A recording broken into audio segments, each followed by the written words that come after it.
Big investment by Apple in Houston. Ukraine a mess. What about the deal? Newsom asked for $40 billion for California fires. This is Dr. David D. Schein for Saving America with my take on key stories from this week. And with Trump in the White House, this is always a moving target.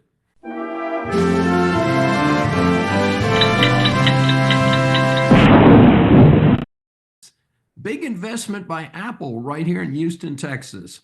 This story has attracted a lot of attention, even from President Trump. It's a mega story for our home base of Houston, Texas. Houston is known for the gas and oil industry, but there's a lot more here. Apple is making a $500 billion investment in the United States, and a big piece of it will be here with a 250,000 square foot factory with a focus on artificial intelligence. The reports are that the facility will be open in 2026, which I find hard to believe, but maybe by the end of that year, you never know. The Greater Houston Partnership said that the new Apple facility will focus on the production of servers that support Apple Intelligence. It claims Apple is making a strong statement about Houston's role in the future of American high-tech manufacturing. Also, according to the partnership, Houston is home to over 7,000 manufacturers producing more than 75.1 billion goods annually. It added that Houston is number 2 in the U.S. for manufacturing gross domestic product. An interesting aspect is that of further involvement in the Houston area by Foxconn, which is currently expanding its facilities here in the Greater Houston area. Foxconn, which is based in Taiwan, and last I heard, was the largest private employer in China. I hear that Foxconn investment in the current Northwest Houston facility will be about $225 million and will add about 300 employees to their current payroll. They have been tapped by Apple to manage the new facility, which will employ thousands. The secondary part of a facility like this is the impact on the community, not just from the construction jobs, but from the continuing use of local providers for various contractors for many services and supplies, including food and cleaning. The situation with Russia, Ukraine, USA, and the rest of the world is in upheaval. Trump met with Russia without Zelensky. That did not set well with him.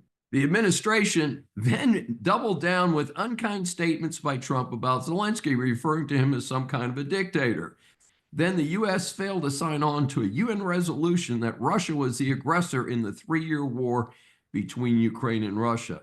Trump then put on a show with Macron, the president of France. So all sorts of stuff going on here, folks. Parts of Trump's approach are sound. The USA can support the defense of Ukraine, but it cannot be the major protector due to the location in Europe and the underlying theme. The USA is really short on money and even armaments. The drift is that the soldiers on the ground would be from, obviously, Ukraine, supported by soldiers from UK, France, and other members of the European Union, NATO, which would provide some support for the struggling country. Stirring some controversy was Trump's proposal that Ukraine repay some of the billions being sent over there by sharing the ownership of precious metals that will help the USA and provide a continuing commitment to Ukraine by America due to this stake in the future. A whole lot of the details still need to be worked out. The NATO membership piece is apparently dead. Pete Hegseth, the new Department of Defense director, stated that as a matter of fact at an earlier point, in fact, since I understand a new member requires unanimous approval by the current members, apparently there are 2 or 3 members who will not sign off on Ukraine joining. So it should make it easier to get a deal with Russia, since one of Russia's big issues was not having Ukraine in NATO. Now, frankly, I think that's because Russia's under the whack job Putin still thinks they're going to take over Ukraine and continue to take over other countries. I know Poland is very concerned. So there's some assurances there from the United States, which frankly, I'd rather have the assurance from the United States than from NATO. Newsom asked for $40 billion for the California fires. So you have a total fool who's trashed the beautiful and valuable state of California. He and his predecessors' whack policies have ruined the state and led to the horrendous LA fires that were unquestionably a result of poor policies over a couple decades by local and state administrators. FEMA exists to use federal money to help various states and localities when there's a natural disaster. As the Trump administration has disclosed, FEMA is a failed agency and has wasted money improperly on illegals rather than effectively and efficiently helping Americans. I want to see FEMA do more to help the people hurt by the hurricanes this summer and now the victims of floods recently here in Kentucky. I'm a kind person, but I do not want to see my taxpayer dollars flushed down the toilet in California. Again, this was due to the policies of that state and its localities, not due to a true natural emergency. The fire risk in California is well known, has been known for years. They have doubled down on foolish policies that set up this failure. There have been many less costly fires ahead of it due to the same policies. I call on Americans to contact their senators and Congress members to tell them to block FEMA aid to California or, like Ukraine, make the aid dependent on major reforms. With hard deadlines, no more Mr. Nice Guy. Many have heard the hysterical headlines from the slopstream media and are afraid that important domestic and international programs will not have funding or staffing. First, the various agency heads have assured the public that the key services will not suffer. Trump, unlike his first term, has put together an excellent and experienced team. I trust them to deliver critical services in an effective and efficient manner. Second, my projection is that the current public staffing structure is so poorly done that 50% of all public employees could be cut and things would actually get better. Time to show up for work or get fired. At the same time, I do not support the Trump-Musk staffing charge. This is not the right way to do a reduction in force. I hope a more analytical approach will be undertaken by these new agency heads. We've been assured that there have been no cuts in critical services like air traffic controllers. Let's get this sorted out quickly. I do strongly support the termination of many of the generals and admirals who have presided over a woke military. These folks are there in case our enemies attack. This is not about woke. It's about being ready to kill and demolish. Nothing woke about that. I have recited recently on Saving America many examples that came out of Musk investigations, along with others, of horrible waste. The new story is as offensive as any previously reported. A newsletter called The Free Beacon reported that there is a so-called green nonprofit which was linked to Georgia politician Stacey Abrams.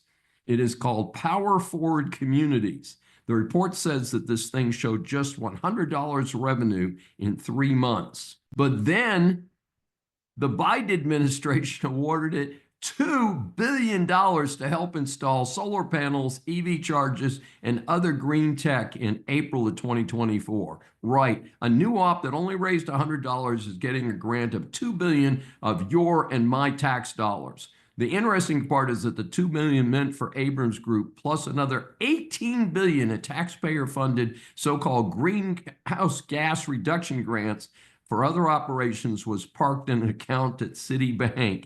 These green NGOs can then draw down the money over time. The latest word is that Trump is going to try to get that money back, and I sure hope that he does. This is a horrendous waste. And people say, oh, 20 billion, it's not going to make a big dent in a trillion. But you know what? 20 billion there, 10 billion there, 8 billion there. Hey, you know what? It adds up. In any case, my whole life income doesn't equal $1 billion. It's a lot of money.